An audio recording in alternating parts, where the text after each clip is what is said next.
Tomás Malagón Almodóvar nació en Valenzuela de Calatrava, Ciudad Real, en 1917. A los 12 años ingresa en el seminario de Ciudad Real y 4 años más tarde se traslada a Santander para continuar sus estudios eclesiásticos en la Universidad Pontificia de Comillas.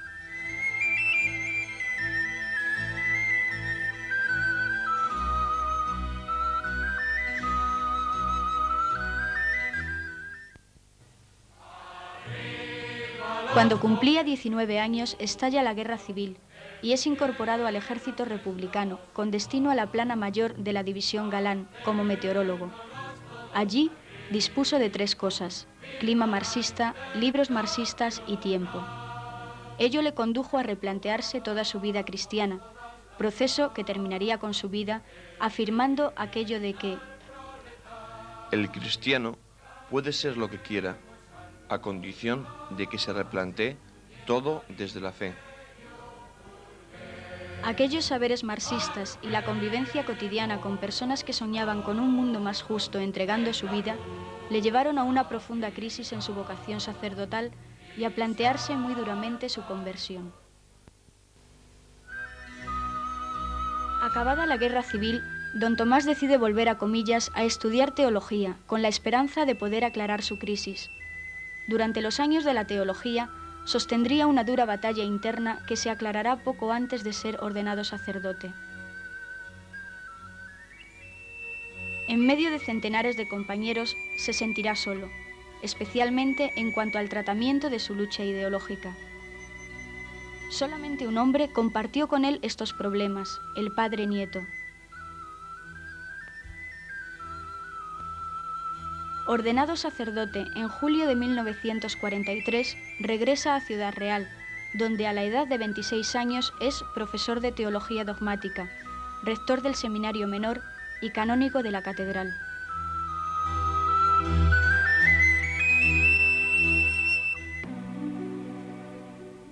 Allí fundará en 1944 la Hermandad Ferroviaria, realizando tareas apostólicas con trabajadores. En 1946, el movimiento ferroviario católico es una de las fuerzas que convergen en la fundación de la Hermandad de Obreros de Acción Católica, OAC.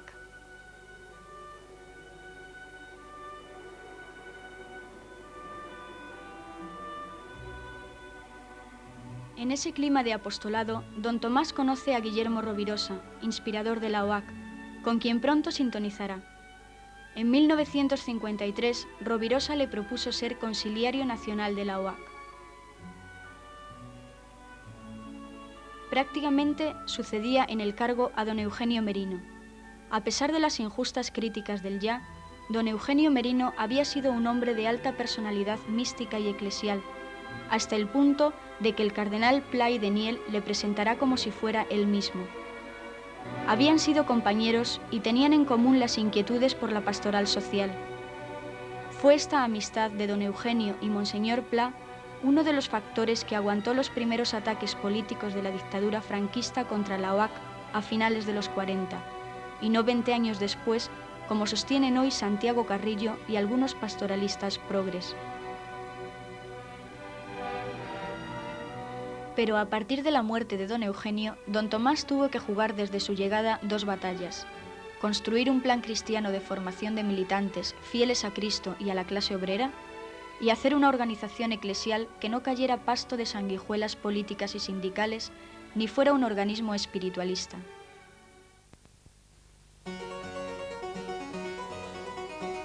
En la OAC encuentra la obra apostólica sostenida y empujada por un grupo de conversos. Recordemos rápidamente a Rovirosa, Castañón, Quintanilla, etc. en el plano nacional, y a tantos que en aquellos años 50 trabajaban en la OAC diocesana. La diferencia existencial, de hecho, de la OAC con otras organizaciones apostólicas estaba ahí, y no en las superficialidades progresistas que circulaban. Fue este hecho el que colaboró en la vida de don Tomás en la profundización hacia los pobres, de forma que en sus últimos años don Tomás distinguía mucho entre pobres y clase obrera. Don Tomás tuvo siempre muy claro que la OAC no podía estar supeditada a ninguna organización política o social. Por ello, secundó la postura de Rovirosa cuando Alberto Bonet le pidió que inclinara a los oacistas hacia la democracia cristiana, y él contestó: Yo estoy aquí para hacer iglesia, lo otro, hágalo usted. Con esa claridad defendió don Tomás que la OAC no se supeditara a la democracia cristiana, pero con la misma radicalidad lo haría en los 60 y 70 frente a los intentos politizadores marxistizantes, hecho que también le llevó a ser maltratado, esta vez por amigos. Don Tomás para nosotros, es decir, tanto para Ana como para mí, ha sido realmente el hombre que nos recuperó de una gran crisis de identidad que pasamos como fruto del momento sociopolítico que pasaba este país, concretamente tanto en el franquismo como el posfranquismo, y nos planteó, es decir, tanto a nivel racional como a nivel vivencial, que las raíces profundas de nuestro quehacer militante eran raíces fundamentalmente cristianas y no meramente ideológicas. Tomás Malagón fue un educador de militantes obreros. De él se aprendió por activo y por pasivo. El no deber improvisar y el poner los saberes al servicio de la vida fueron, entre otros, dos de sus principios. Defendió que la emancipación de los pobres y, por tanto, el servicio a ellos exige una revolución cultural protagonizada por ellos. No dudo nunca que los pobres son posibilidad de encuentro del hombre con Dios.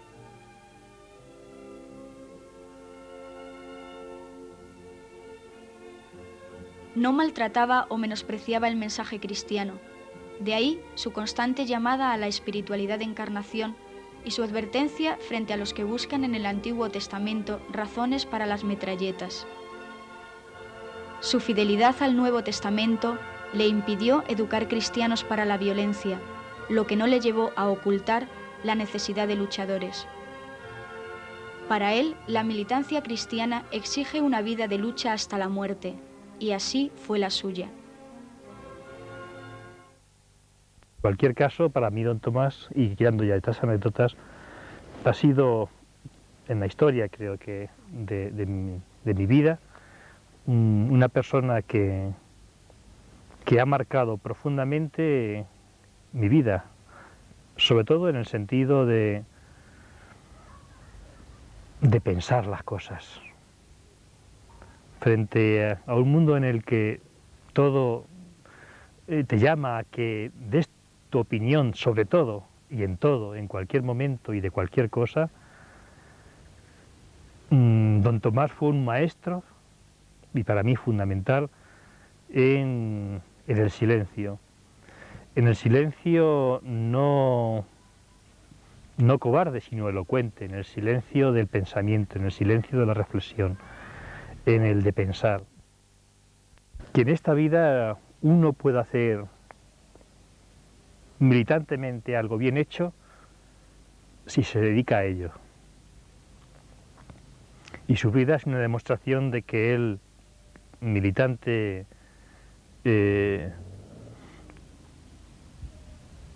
cuyo objetivo en su vida fue la promoción de militantes cristianos, lo tuvo muy en cuenta.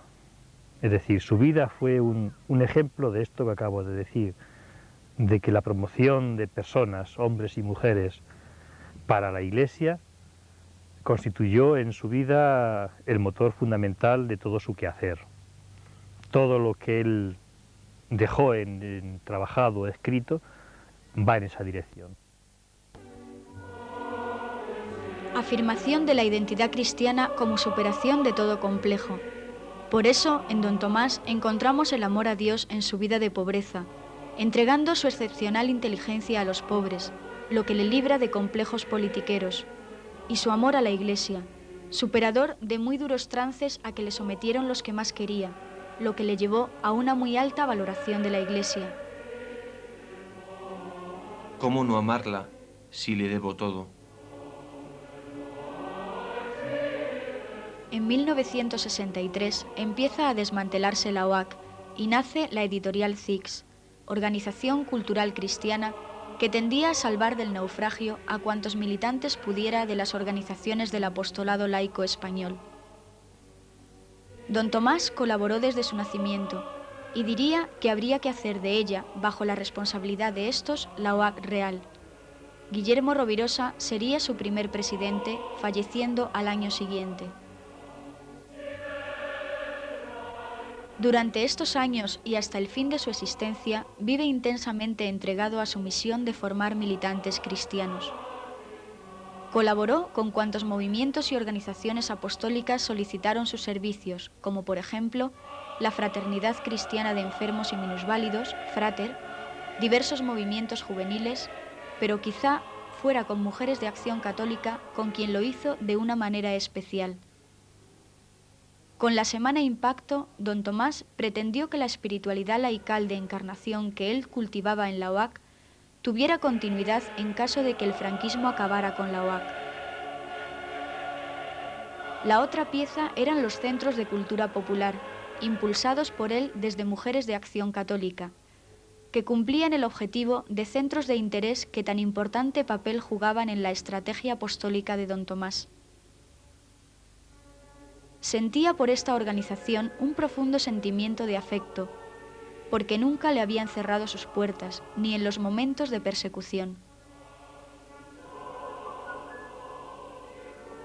Con un grupo de educadores cristianos, en un cursillo suyo a las Mujeres de Acción Católica, surgió la idea de hacer su experiencia pedagógica con niños.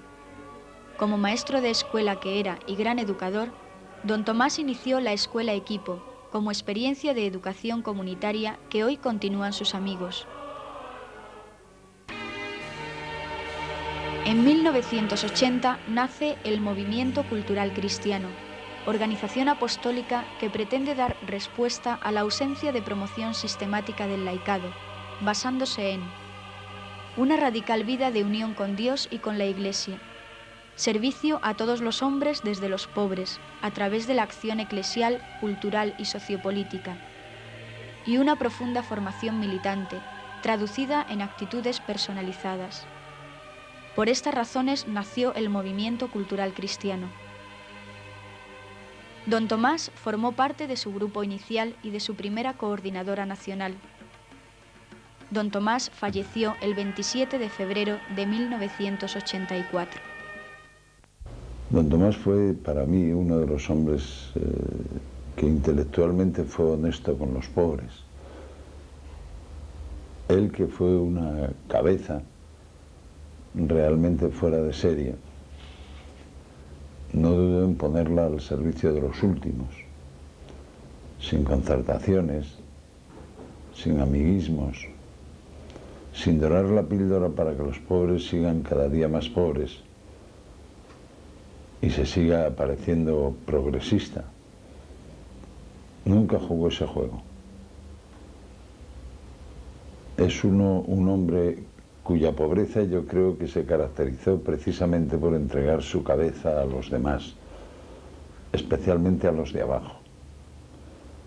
Esa honestidad que raramente se ve en ningún intelectual, en ningún hombre de poder en general, pero especialmente en este momento de los intelectuales, tan llamados a concertar con los poderes del tiempo, a costa de que los débiles sigan siendo cada día más débiles. Don Tomás Malagón será en este sentido ejemplo para todos los que, dedicados a las tareas intelectuales, quieran servir a los pobres. De otra manera, lo único que hacen es concertar con el poder, ocultando a los pobres las posibilidades que tienen en la vida. Militante cristiano, el que culmina un proceso progresivo compuesto por 1. Conocimiento de la realidad a modificar. 2. Asimilación de una estrategia. 3. Inmersión en la acción transformadora.